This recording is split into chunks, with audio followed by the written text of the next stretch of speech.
일반적으로 의사 선생님들이 무리하지 마세요. 무리한 운동 하지 마세요. 이러거든요. 근데 지금 교수님이 말씀하신 거는 이게 이제 빠르게 진행되는 걸 최대한 늦추려면 주변의 근육을 강화시키는 이런 운동이 꼭 들어가야 된다. 그럼, 야, 이거 운동을 하라는 거야, 말라는 거야. 그러면 운동을 하려면 어떤 운동을 해야 돼? 이제 이런 고민이 생길 거란 말이죠.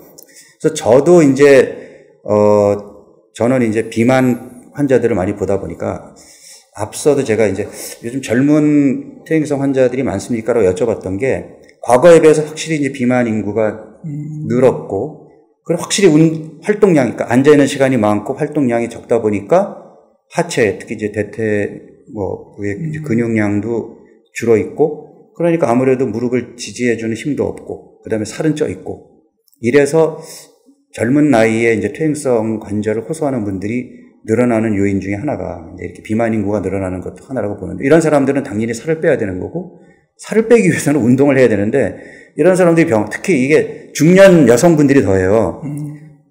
병원에 가면 무리하지 마세요. 그러면 의사 선생님이 무리하지 말라고 했다는 말을, 운동하지 말라 그랬어. 나는 쉬어야 돼. 그리고 계단도 안 오르고, 그냥 그 소염 진통제만 먹고 쉬는 분들이 있어요. 이건 아니잖아요. 맞습니다. 그런 부분에 대해서 좀 얘기를 해주세요.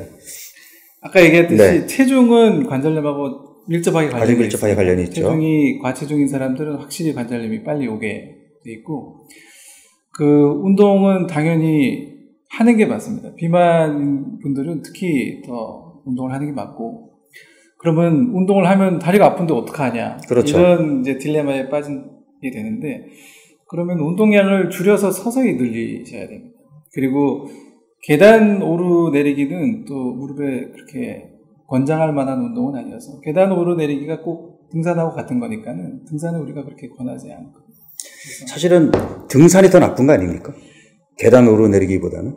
그래서 이거 일부 글을 보면은 그 계단 오르내리기는 또 괜찮다고 하라고 하시는 분들이 있는데, 왜냐면 또 난간 이렇게 손을 잡고 조심조심 하면 되는데, 등산은 이게 평지가 아니다 보니까 중심 잡기가 더 힘들고, 특히 내림하고 더 이렇게 균형 잡기가 힘들어서 관절의 부담이 더 클 것 같거든요.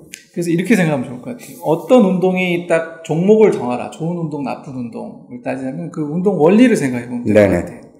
운동 원리 중에 무릎을 구부린 상태에서 몸의 전체중 부하를 하는 운동들은, 그걸 반복해야 되는 운동들은 무릎에 좋지가 않습니다. 대표적인 게 지금 스쿼트 같거든요. 지금 딱 머리에 들어오는데. 스쿼트도 무릎을 완전히 구부리지 않고 반 정도 하프 스쿼트 하는 거는 저는 괜찮다고 보는데, 계단 오르내리기, 등산 이런 것처럼 완전히 구부린 상태에서 전체중을 부하는 건 좋지 않고, 그걸 이제 부분 체중 부하로 할 수 있는 게 실내 자전거에 해당해요. 실내 자전거는 자기 체중 부하를 얼마든지 줄여서, 그 레벨에 따라서 줄여서 할 수 있기 때문에 무릎을 구부리긴 구부리지만 안장을 높이면은 적게 구부릴 수 있고, 또 그 부하하는 체중이 상당히 줄여서 할 수 있기 때문에 그 실내 자전거 운동을 되게 권하고, 또 전체중 부하를 하지 않고 할 수 있는 운동이 우리 물에서 하는 운동, 수영이나 아쿠아로빅, 여자분들은 아쿠아로빅이 좋습니다.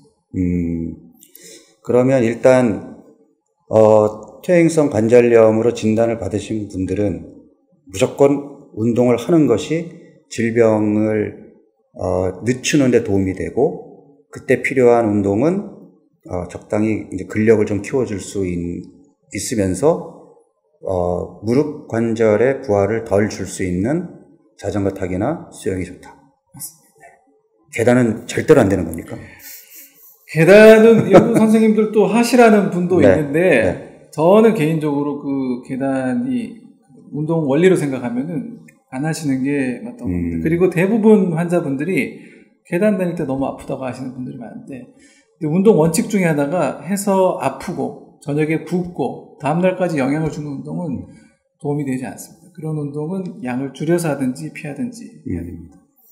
근데 자꾸 제가 이제 계단에 집착하는 이유가, 평지를 걸어서는, 그러니까 조금 빠른 속도로 걷거나 하지 않으면은, 그러니까 운동의 효과가 좀 떨어지다 보니까, 특히 이제 근력을 강화시키는 운동은 뭐 스쿼트라든지 이제 이런 근육에 힘이 들어가는 운동이어야 되는데, 아무래도 그나마 조금 좀 안전하고 쉽게 할 수 있는 운동이 계단 오르기인데, 지금 교수님이 말씀하신, 그러니까 계단을 오를 때마다 통증을 느끼는 경우라면 굉장히 심한 경우라고 생각이 되거든요. 그런 사람은 물론 계단을 오르면 안 되겠지만 내가 퇴행성 관절염은 있으나 계단을 올라갈 때 그렇게 무리하게, 그러니까 심한 통증이나 뭐 불편함이 없다면 조심스럽게 계단 오르기 운동을 하는 것도 나쁘지 않다라는 것에 대해서는 동의하십니까? 어떤 운동이든 통증이 없으면은 할 수 있어요. 할 수 있는데, 근데 제가 경험해 본 바로는 퇴행성 관절염이 있으면은 대부분 계단을 불편해 하세요. 그래서 이제 정상 퇴행성 관절염이 거의 없는 환자에서 계단을 다녔을 때 통증이 없다면은 그건 오케이. 그거 되는데, 관절염이 있거나 특히 이 앞쪽에 슬개대퇴 관절에 관절염이 있으면은 계단 오르내릴 때 특히 올라갈 때 통증이 굉장히 많이 호소하시거든요. 근데 그걸 참아가면서 하면은 그 증상을 악화시킬 수밖에 없다. 이렇게 평지 걷기 아까 얘기했듯이 좀 빠른 걸음으로 걸어서 그 칼로리 소모하는 거 그것도 괜찮을 것 같습니다. 네.